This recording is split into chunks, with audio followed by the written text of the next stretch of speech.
Hello and welcome back to Mortgage Talk. My name is Maria. I am here back with the boys from MTGE, Roger and Neil. Hello. Good day. Hi. So today we are going to be talking about myths, not myths and legends, because none of us can officially be legends yet. There's still time. But myths about mortgages. So feel free, both of you, just to kind of give your opinions on this. First myth. You can't get a mortgage if you have an overdraft. True or false? Well, that's a big false for me. I was going to say I never would have got a mortgage otherwise. I'm sure that's reassuring for lots of people. Overdrafts are a result of today's lifestyle. Provided you actually stay within your overdraft, and it's generally fine. So there's no real major issues with that. We are talking about sort of a relatively normal overdraft, not one to say 10 or 15 or 20,000, because that would be seen as obviously quite high risk. Okay, Neil, did you want to add to that? Yeah, it's a good question. I get asked it a lot, but yeah, Roger's kind of summarised there really. As long as you're within the agreed limit, it's a credit facility. It's seen as no different to having a small balance on a credit card by a lender. And yeah, as long as you're not in it all the time and not exceeding it, there aren't any overdraft usage fees and things like that, then yeah, generally there's not an issue. Okay, the next myth, and I know a lot of people seem to think this, I can't get a mortgage if I'm self-employed. Yeah, it's not true.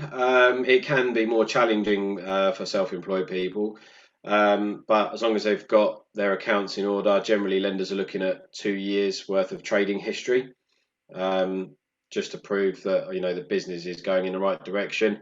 There are lots of different ways that lenders can treat self-employed people's incomes as well, so we'd always encourage people to speak to us, and we can obviously advise them accordingly. Okay. You must get a new mortgage if you move home. So yes, so mortgages, yes, you do, because at the end of the day, the actual property is the asset. So people tend to think that you can just change your mortgage or just take it to the next property and it's your right. It's clearly not, because it obviously needs to meet criteria, and obviously the actual property it's buying needs to be checked out as well. You can only get a mortgage from your existing bank. No, you can get a mortgage from any lender or bank or building society. People often go to their bank as first port of call, because obviously they know their bank, and they think it might work out better for them. But obviously, as a whole of market broker, we'll search every lender, every bank, building society to make sure that they're getting the best deal. Okay. Getting pre-qualified is the same as getting pre-approved. Well, qualification tends to just mean that you are eligible for mortgage. The second point you're making is actually that your credit check and that your credit history is looked at as well. So the two are entirely different, but basically if you know your credit file is fine, then pre-approval should be quite straightforward. Okay, shopping around for lenders will hurt your credit scores. It will actually damage them.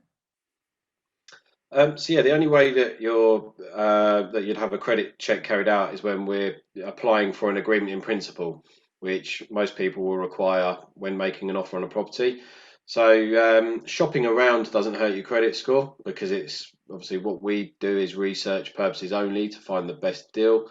Once we've narrowed it down to a specific lender, then we'll apply for an agreement in principle. But generally speaking, a lot of lenders now, it's a soft footprint, so it doesn't damage credit rating. So yeah, I'd probably say no to that one. Okay, you need to put down a 20% deposit.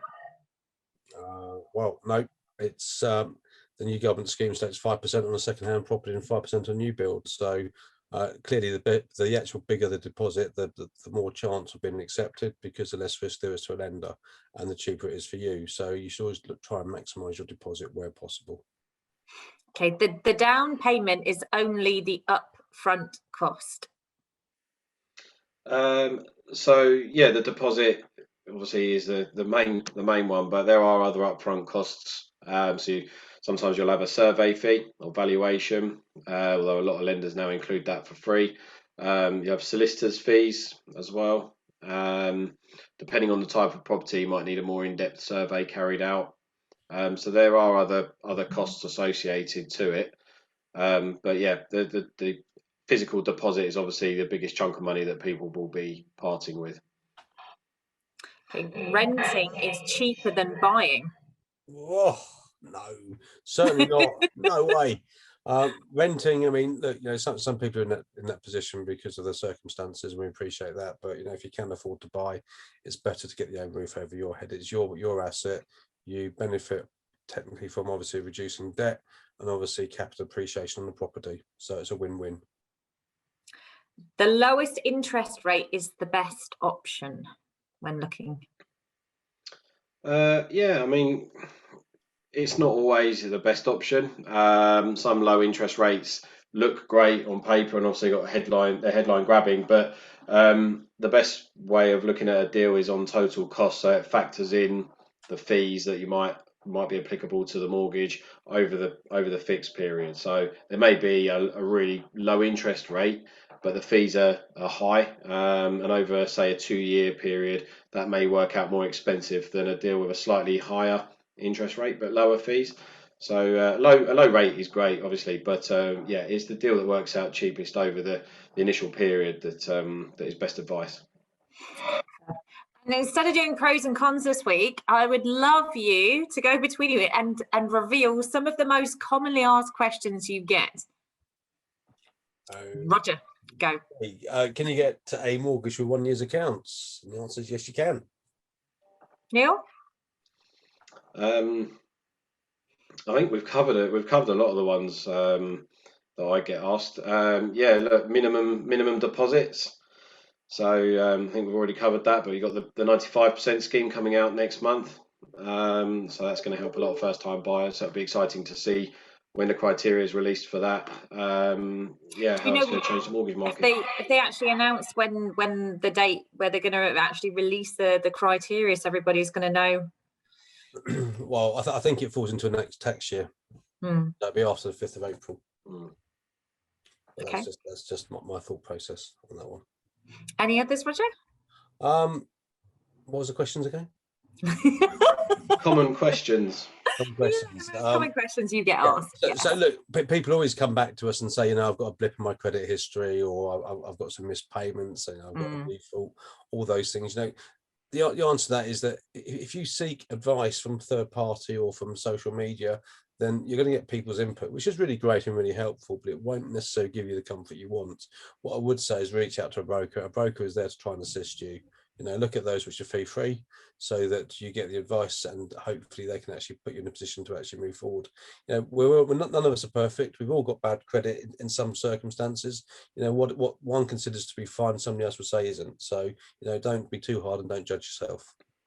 That's amazing. And as always, you never charge for your advice, which is incredible. Yeah. Okay, so next week's hot topic is going to be about the self-employed.